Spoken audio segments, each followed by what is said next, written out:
दुख के अवसर पर हमें हमारे विचार बचाते हैं हमको। अभी हम अपने विचार में अपने को बीमार मान ले तो हम कल से आने लायक नहीं रहेंगे, ध्यान रखना। हम आज अब भी नहीं मानते कि हम बीमार हैं, तो हमारी निगेटिव सोच जो है ये बिना वजन के नहीं जाएगी। और अगर ये बनी रही तो अरबों रुपया हो, खूब बड़ा पद हो, पति, व्यवस्था, पत्नी, सब कुछ हो, लेकिन नकारात्मक सोच तुम्हें चैन से नहीं रहने देगी। पक्की बात मान लीजिए। इसको सुधारना है तो सत्य पे आइए, धर्माचरण कीजिए, पवित्र चरित्र रखिए और नाम जप कीजिए, आपकी सोच बदल जाएगी। देखो, आपकी सोच अच्छी है तो आप थोड़ा कम पैसे वाले भी है ना, गरीब भी है, तो मस्त रहेंगे। सोच सही नहीं है तो चाहे आपके पास अरबों रुपया हो, आपका जीवन नरक जैसा रहेगा, क्योंकि आपकी सोच अशांति, कलह, नाना प्रकार की वासनाओं में, खेल में फंसाकर आपको नष्ट कर दे।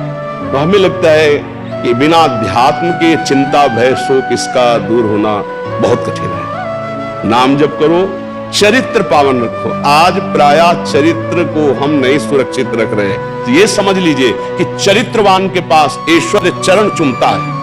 चरित्रहीन चाहे आप जितना धन एकत्रित कर ले, शांति और सुख का अनुभव नहीं कर सकते। अब ये बात शास्त्र की और संतों की मानना स्वीकार करो तो अभी आनंद की अनुभूति हो जाए। हमारा चरित्र देखो, हम राम चरित्र गाते हैं।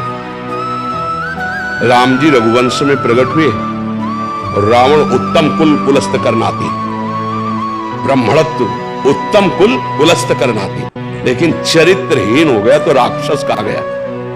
समझ रहे? चरित्र गाते हैं हम, राम चरित्र गाते हैं। मां केवल अंतर है नहीं, वही बड़ी रा उसमें भी लगी हुई है। रा मां वही भगवद अंश है, जय विजय और कोई दूसरा नहीं है। ये लीला करके दिखाया कि एक चरित्रहीन हो गया तो राक्षस है, चरित्रवान वही भगवान, सब में भगवान है, वही लीला कर रहे। देखो, हम अपने चरित्र को पावन रखें, हम धर्म से चले, नाम जप करें, तो कहीं भी आपके अंदर नकारात्मक भाव आपको परास्त नहीं कर सकता। ये हमारा अध्यात्म का अनुभव की बात है। नहीं क्या कर दिया जाए जिससे आप बच सकते हो? सोचो, आपको क्या मिल जाए? एक ऐसा शब्द बोल दो जिससे आप निर्भय, निश्चिंत और निःशोक हो सकते हैं। एक बोलो कि ये मिल जाए तो मैं बिल्कुल निश्चिंत हो जाऊंगा और आज से कोई कामना नहीं करूंगा। बोलो, कोई एक बात बोलो। नहीं बोल सकते, क्योंकि एक के साथ हजारों बातें लगी हुई है। एक केवल वो है कि परमात्मा मिल जाए तो फिर सबको, जिसके पाने के बाद कुछ पाना बाकी नहीं रहता, जिसके जानने के बाद कुछ जानना बाकी नहीं रहता, और जिसको अनुभव करने के बाद कोई भय नहीं रहता। 5 वर्ष के प्रहलाद जी हैं, त्रिभुवनपति हिरण्यकश्यप है, सकारात्मक सोच है, मेरा हरि मेरी रक्षा कर रहा है, बाल बांका भी नहीं कर पाया, नहीं कर पाया। हाँ, अगर हमारी कभी पराजय होती तो उस समय भगवान इतना बल देते हैं, इतना सुख देते हैं कि वो पराजय क्षण में नष्ट हो जाती है, हमें शोक नहीं होता। देखो, बड़े बड़े भक्तों को पराजय का मुख देखना पड़ा। धर्मराज युधिष्ठिर अभिषेक हुआ, इंद्रप्रस्थ के सिंहासन पर चक्रवर्ती सम्राट पद पर बैठे, कपटियों ने कपट करके परास्त किया। 12 वर्ष का वनवास, 1 वर्ष का अज्ञातवास, परिणाम भारी कष्ट सहा।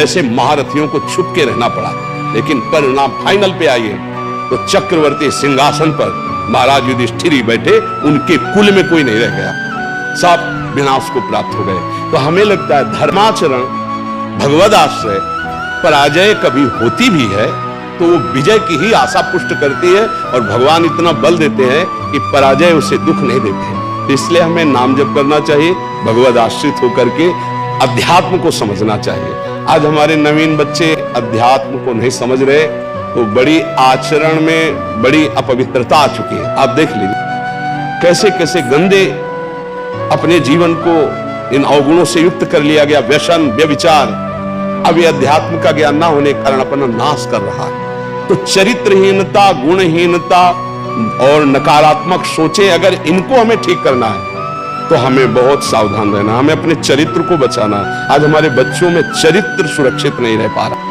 आज बच्चों का जीवन बड़ा संकटपूर्ण जा रहा है। बात पक्की समझना, हमको जब ऐसी बात आती है तो हम दुखी होकर के बोलने लगते हैं कि आज हमारे राष्ट्र का जो ये नवीन भविष्य है, ये संकटपूर्ण परिस्थिति में जा रहा है। गर्लफ्रेंड, ये बॉयफ्रेंड, ये व्यसन, ये इनको चैन से नहीं रहने देंगे। नवीन नवीन अवस्था के बच्चे हैं, जब गंदे आचरणों में फंस जाते हैं, अब उनको ब्लैकमेल किया जाता है, वो अपने माँ बाप से बता नहीं सकते कि दूसरे से कहने घुटते रहते हैं, और अगर ज्यादा घुटन आ गए तो अपने आप को। तो इसलिए हमें लगता है अध्यात्म को समझा जाए और नाम जप करते हुए चरित्र पावन रखा जाए। आपका इसमें कोई संशय? हाँ, आप अच्छे आचरण वाले बने, खूब नाम जप करें और धैर्यपूर्वक विश्वास रखें कि भगवान मेरे साथ है। अगर कभी ऐसी हार या पराजय या दुख आता है तो हम उसको सहने के लिए धैर्यवान रहें। हम उसमें इतना निगेटिव न सोच जाए कि हमारा जीवन से ही निराशा हो जाए। आज हमारे बच्चों में बहुत जल्दी इतना सोचने की क्षमता आ गई है कि अब तो यार जीवन किस काम का, कहीं कोई ब्लैकमेल कर रहा तो जीवन, अरे हमें लड़ना है।